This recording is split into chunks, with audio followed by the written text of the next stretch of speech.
Warahmatullahi Wabarakatuh. I am Dr. Afreen Farooq. Today I want to talk about the composition of blood removed during hijama. Actually, this is based upon the studies done in the University of Damascus.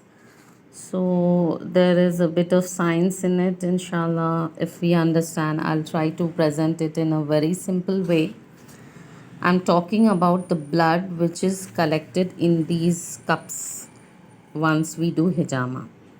So many of us may think that we are removing blood which is healthy and it may be detrimental to the health.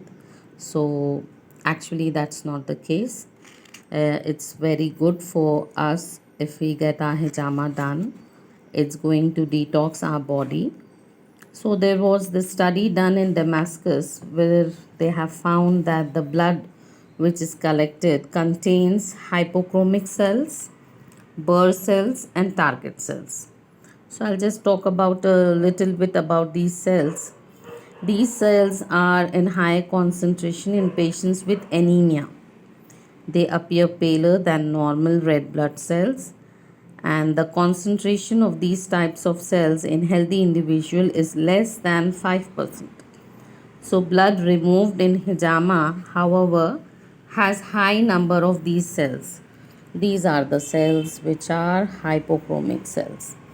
And then we find the other cells which are Burr cells. Subhanallah, see. So we are not removing the healthy RBCs. These cells are irregular, prickly shaped membrane is there, and these are regarded as aged RBCs. So hijama blood tends to have more of these cells, and this leaves the remaining blood with higher concentration of more efficient and younger blood cells. See, these are the, I hope you can see the membrane of RBC is not quite right. Subhanallah, there is prickly membrane in it. And then the other type of cells are the target cells. So you can see these cells. These target cells indicate a pathological process when seen in higher than normal concentrations in regular blood samples. This is normally related to an imbalance between cholesterol and RBC ratios and may appear in liver diseases, iron deficiency, thalassemias, hemoglobin C disease, and post splenectomy.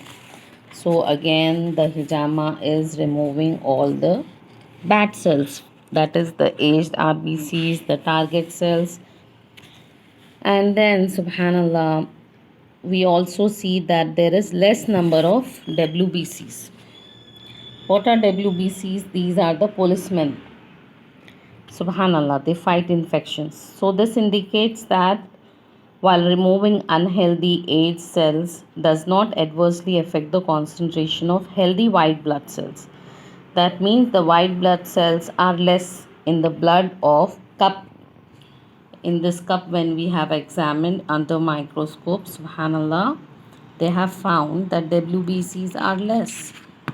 So only the bad and damaged stuff is being removed, subhanallah. And then let's talk about creatinine levels are high in hijama sample.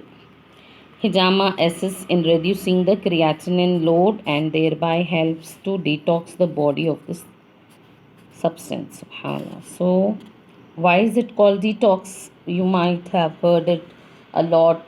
It's a direct detox. Even I keep talking. Why is it detox? Because subhanallah, hijama blood has high content of creatinine levels. So creatinine is cleared by kidneys. So it is helping kidneys and it's very good detox. And they have also found the plasma